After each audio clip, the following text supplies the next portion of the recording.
देखिए, एनर्जी दुनिया में चाहे कोई सी भी हो, वो कंस्ट्रक्टिव भी होती है और डिस्ट्रक्टिव भी होती है। जैसे फॉर एग्जांपल, आपके पास में मेंटल एनर्जी है, यानी कि मानसिक ऊर्जा। उस मेंटल एनर्जी का इस्तेमाल आप चिंता में भी कर सकते हैं और चिंतन में भी। दोनों में ही आपकी एनर्जी खपने वाली है, खपत होने वाली है। चिंता से डिस्ट्रक्शन होगा, विनाश होगा। इसी प्रकार से जब ऊर्जा कोई सी भी हो जाए, आप मेंटल एनर्जी का इस्तेमाल चिंता करके उसको खत्म करने में भी कर सकते हैं और चिंतन करके कुछ ऐसा सोच सकते हैं जो भी धरती पर नहीं हुआ है। सेक्सुअल एनर्जी भी ऐसी ही है, आप उसे खत्म करके बर्बाद भी हो सकते हैं और कंस्ट्रक्टिव वे में इस्तेमाल करते हुए महान भी हो सकते हैं। ऐसे ही आपके पास में काम ऊर्जा है, यानी कि सेक्सुअल एनर्जी। काम ऊर्जा एनर्जी दुनिया में चाहे कोई सी भी हो, वो कंस्ट्रक्टिव भी होती है और डिस्ट्रक्टिव भी होती है। जैसे फॉर एग्जाम्पल, आपके पास में मेंटल एनर्जी है, यानी कि मानसिक ऊर्जा। उस मेंटल एनर्जी का इस्तेमाल आप चिंता में भी कर सकते हैं और चिंतन में भी। दोनों में ही आपकी एनर्जी खपने वाली है, खपत होने वाली है। चिंता से डिस्ट्रक्शन होगा, विनाश होगा। अगर आप थोड़ा सा साइंस के बारे में जानते हैं तो जब वेव्स आपस में कंबाइन होती है तो कंस्ट्रक्टिव फॉर्मेट में भी हो सकती है, डिस्ट्रक्टिव फॉर्मेट में भी हो सकती है। इसी प्रकार से जब ऊर्जा कोई सी भी हो, चाहे वो आप मेंटल एनर्जी का इस्तेमाल चिंता करके उसको खत्म करने में भी कर सकते हैं और चिंतन करके कुछ ऐसा सोच सकते हैं जो भी धरती पर नहीं हुआ है। ये बिल्कुल वैसा ही है। मतलब बहुत सिंपल सी बात है। जैसे वाणी का इस्तेमाल, साउंड एनर्जी, वाणी का इस्तेमाल, इससे आप कलह भी कर सकते हैं और सुलह भी कर सकते हैं। आप पर निर्भर है कि आप उसे क्या करना चाहते हैं। पानी के माध्यम से इंसान तैर भी सकता है और उसमें डूब भी सकता है। पानी तैरने के काम भी आता है, तो इंसान डूबता भी पानी में ही है। जहाज पानी के ऊपर तैरते हैं, डूबते भी पानी में ही है। आप खुद की फिजिकल एनर्जी से, या फॉर एग्जाम्पल मैं बात कर लेता हूं, किसी चाकू से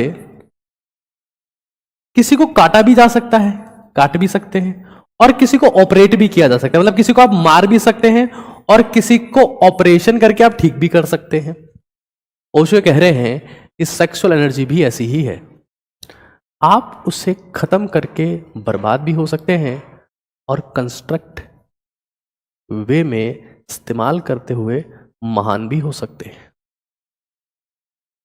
ये बहुत इंटरेस्टिंग बात है और मैं इसको हमेशा कहता रहा हूं।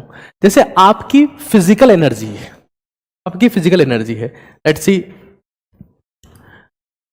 अगर मैं आपकी फिजिकल एनर्जी की बात करता हूं, आपकी मेंटल हो गई, फिजिकल एनर्जी, तो आप इसके माध्यम से किसी की हड्डी तोड़ भी सकते हैं, किसी को मार भी सकते हैं और किसी को नया जीवन भी दे सकते हैं। नया जीवन भी इसके दम पर आप दे सकते हैं। आप किसी की सेवा कर सकते हैं, किसी को ठीक कर सकते हैं, किसी को सपोर्ट दे सकते हैं और भी बहुत कुछ कर सकते हैं। ऐसे ही आपके पास में काम ऊर्जा है, यानी कि सेक्सुअल एनर्जी। काम ऊर्जा, देखिए, काम ऊर्जा के बारे में जब मैं बात करता हूं तो कई लोगों को बड़ा अजीब सा लगने लगता है। सेक्सुअल एनर्जी जो है, हम जब सेक्सुअल एनर्जी की बात करते हैं तो एक ही फ्लो की बात करते हैं कि ये डाउनवर्ड मूवमेंट इसका होगा और किसी और के पास ही चली जाएगी। लेकिन इसी सेक्सुअल एनर्जी का ट्रांसम्यूटेशन करके, इसको ट्रांसम्यूट करके आप एक जबरदस्त ऊर्जा की फेज में जा सकते हैं, समाधि की फेज में जा सकते हैं।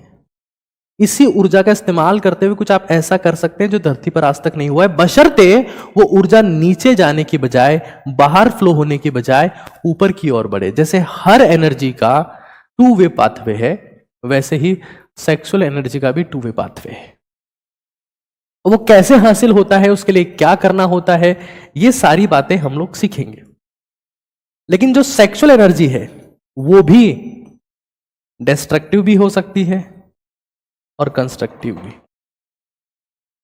वैसे देखा जाए, सभी एनर्जीज में जो सबसे ज्यादा कंस्ट्रक्टिव है वो सेक्सुअली है, क्योंकि अगर आप अपने जैसे किसी दूसरे को जन्म देना चाहते हैं तो आपको सेक्सुअल एनर्जी चाहिए। इस दुनिया में जितने भी बड़े कलाकार हुए हैं, जितने साइंटिस्ट हुए हैं, जितने भी क्रिएटर हुए हैं, जितने भी राइटर हुए हैं, जितने भी नोबेल प्राइज विनर हुए हैं, साइंटिस्ट हुए हैं, सबने सेक्सुअल एनर्जी का इस्तेमाल किया है अपनी प्रोडक्टिव के लिए, अपनी क्रिएटिविटी के लिए, अपनी इमेजिनेशन के लिए, अपनी सुपर पावर के लिए, अपनी इंटेलिजेंस के लिए। और एक और बात मैं आपको बता दूं, ऐसा कहा जाता है कि 38 से लेकर 58 साल की उम्र, 38 से लेकर 58 साल की उम्र वो उम्र होती है जब कोई भी इंसान, any human being, fastest grow करता है। मतलब उसकी अपनी जिंदगी में ग्रो करने की रफ्तार तेज हो जाती है, और उसका रीजन ये है सेक्सुअल एनर्जी चैनलाइजेशन। जब वो सेक्सुअल एनर्जी को चैनलाइज करना सीख लेता है तो उसके जीवन में चमत्कार होना शुरू होते हैं, उसका फोकस सेट हो जाता है और वो कुछ ऐसा करने लगता है जो उसने जिंदगी में पहले कभी नहीं किया।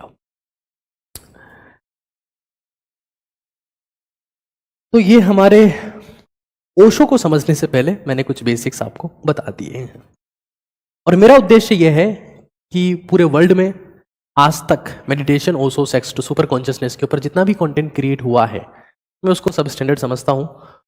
और मेरा मानना यह है कि ओजस्वी, तेजस्वी और तपस्वी हिंदुस्तान बनाने के लिए भारत के लोगों को समझना जरूरी है कि असली मकसद क्या है।